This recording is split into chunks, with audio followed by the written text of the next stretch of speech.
Tadi saya sarapan paginya itu saya bikin sandwich, ada microgreen. Saya nggak timbang microgreennya berapa banyak. Gini aja, kita bikin yang simpelnya aja. Karena kalau harus ditimbang segala macam ya lagi repot lah, setiap makan masa ditimbang. Halo, jumpa lagi dengan saya Zakia Ambadar dalam Healthy Living Channel.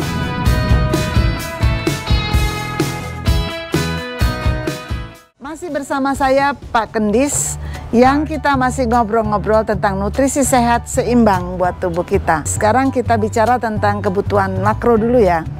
Jadi ada protein, ada karbohidrat dan ada lemak. Komposisi daripada nutrisi makro, protein, karbohidrat dan lemak itu sebaiknya 40% karbohidrat, 30% protein, dan 30% lemak. Nah, itu yang perlu dijaga keseimbangannya.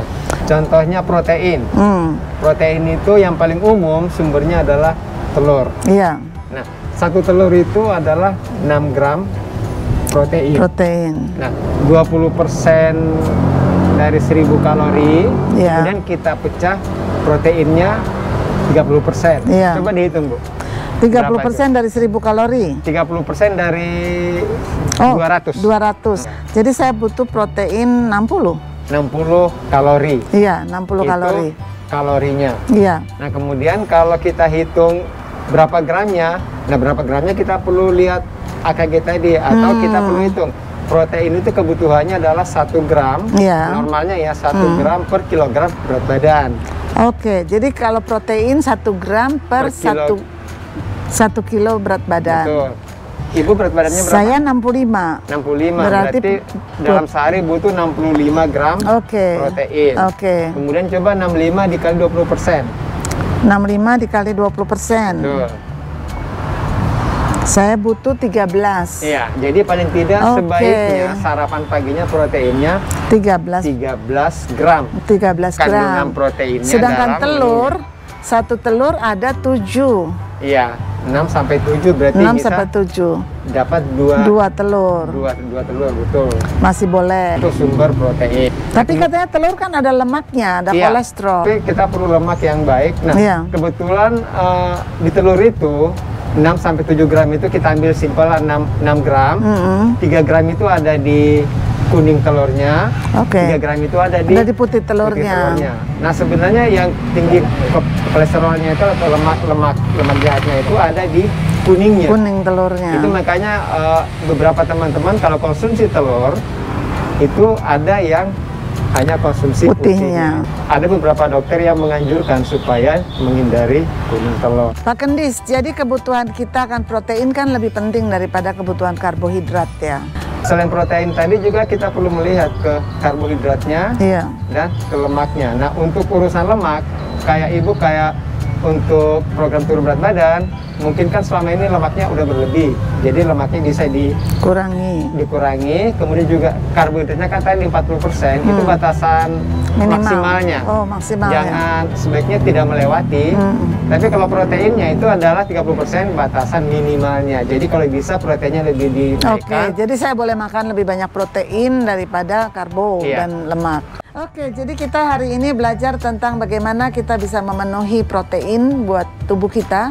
Jadi protein itu lebih banyak, lebih baik. Tadi itu adalah batasan minimal. Sedangkan karbohidrat lebih kurang, lebih baik. Jadi kalau karbohidrat terutama buat saya yang ingin menurunkan berat badan, dan lemak itu kita kurangi. Mulai sekarang kita tambah proteinnya ya. Itu membuat kita lebih sehat dan memperbaiki sel-sel tubuh kita, terutama yang sudah aging seperti saya nih, udah hampir 70 tahun. Jadi saya harus lebih banyak pengaruh kepada perbaikan sel-sel tubuh ya. Sumber tenaga itu juga bisa didapatkan dari protein. Nah, fungsinya protein itu apa? Nah, sebenarnya dari 3 itu protein ini sangat penting. Karena dari protein itu nanti akan dipecah menjadi asam amino. Nah, asam amino ini adalah makanan utamanya sel-sel organ tubuh kita. Itu yang kita perlukan. Betul. Nah, inilah yang banyak miss di masyarakat. Karena proteinnya kurang, akhirnya terjadi degenerasi sel-sel organ. Dan itu muncullah berbagai penyakit degeneratif. Tapi ada nggak efek negatif dari kebanyakan protein? Kalau kebanyakan juga pasti semua yang kebanyakan tidak nggak bagus lah ya. Betul. Tapi apa akibatnya kalau kebanyakan protein? Oke, kita bahas dulu angkanya.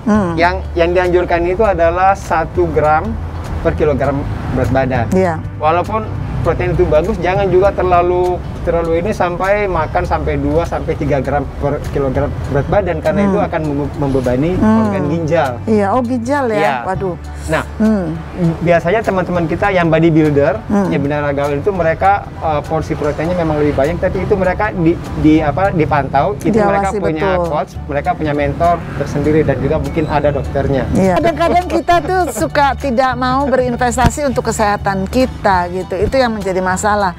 Tapi investasi beli yang mahal-mahal, yang lain-lain kita oke. Teman-teman nih ya, yang punya kendaraan, yang punya mobil, pasti mereka tuh rawat baik-baik. Iya. Tidak mau sedikit terlambat bener. ganti oli segala macam. Benar banget. Dijaga banget. Jadi kalau kita nggak jaga baik-baik, organ di dalam tubuh kita ini nggak bisa diganti spare partnya.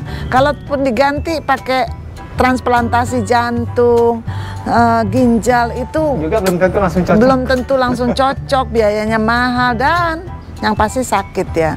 Jadi kita jaga sebelum kita sakit. Kita tahu kita butuh lemak, tapi saya mau lemak yang itu nggak bikin kita sakit atau jadi gemuk ya, malah tambah gemuk. Lemak gimana Pak? Oke, jadi lemak itu ada 2 macam ya teman-teman ya Bu ya. Ada lemak baik dan ada lemak yang tidak baik. Biasanya itu lemak ikut di dalam protein. Itu sebenarnya kenapa kita juga sering mendengar kalau bisa sebisa mungkin hindari kategori daging merah sebagai sumber protein, karena alasannya karena kandungan lemak tidak baiknya cukup tinggi. Jadi pilihlah protein yang kandungan lemaknya adalah lemak baik. Seperti misalnya tahu dan tempe itu lemaknya ada. Tapi tahu katanya karbonya juga tinggi Pak. Iya, tapi kan kita juga butuh karbo kan? Iya, jadi karbo kita bisa dapat dari tahu, tempe. Dari tempe. Betul. Nah, terus kalau misalnya juga dapat proteinnya. Kalau misalnya karbonya berlebih ya tinggal dikurangi porsi nasinya. Atau nasi bisa diganti dengan sayur dan lain sebagainya. Kalau yang vegetarian, yang tidak pernah makan daging, makan ikan, makannya tahu tempe, apa cukup? Jadi yang vegetarian, yang mereka bisa memenuhi sumber proteinnya dari protein nabati. Jadi protein itu ada protein hewani dan ada protein kacang-kacangan ya kan? Oke. Mereka bisa memenuhi dari itu ada hitung-hitungannya juga ya. Betul. Dari situ dia bisa dapat protein dan juga sekaligus dapat karbohidrat, sekaligus juga dapat lemak. Ya. Dan di sayur juga ada seperti kale kan juga mengandung banyak protein ya. Tapi juga tinggi karbohidratnya. Betul. Nah, jadi sekarang jadi gini, tinggal perlu tahu makanan satu jenis makanan ini kira-kira kandungan proteinnya berapa persen, karbohidratnya berapa persen, dan lemak berapa persen. Mungkin awalnya terasa ribet, tapi kalau sudah terbiasa, itu nanti akan simpel kok. Sekarang kan semuanya udah lebih mudah ya, kita tinggal search saja online apa kandungan apa, mulai dari makanan yang biasa kita makan. Ya, jadi kita bisa mulai dari makanan yang biasa kita makan, kita search, kita cari, ini kandungannya berapa, ini kandungannya berapa, karbonnya, proteinnya, dan lemaknya. Yang penting kita tahu 3 unsur itu dulu. Tapi masih banyak nih yang perlu kita bahas tentang kebutuhan badan kita untuk sehat. Karena selain 3 unsur itu, kita perlu banyak lagi. Ada vitamin, ada air, ada mineral, ada serat yang bisa membantu kita membuat pencernaan kita menjadi lebih sehat. Karena semua kesehatan berawal dari pencernaan yang sehat. Nah, bagaimana membuat pencernaan kita sehat? Kan kita tahu sekarang kita harus membuat pola makan yang seimbang, ya kan? Nantikan video kita selanjutnya, karena ini adalah seri, nanti kita akan kembangkan sampai betul-betul kita paham apa sih makanan seimbang yang baik buat kita masing-masing. Setiap kita sangat berbeda-beda. Kita adalah unik. Kebutuhan saya berbeda, kebutuhan kamu juga berbeda. Kebutuhan anak-anak kamu, suami, ibu, bapak, semua berbeda-beda. Yuk kita mulai hitung supaya semua sehat. Nantikan video selanjutnya karena saya dan Pak Kendis akan sharing berbagai jenis makanan sehingga kita bisa mendapatkan makanan yang seimbang untuk kesehatan kita. Healthy living, healthier life. Healthy living, healthier life. Be healthy, be happy. Sampai jumpa.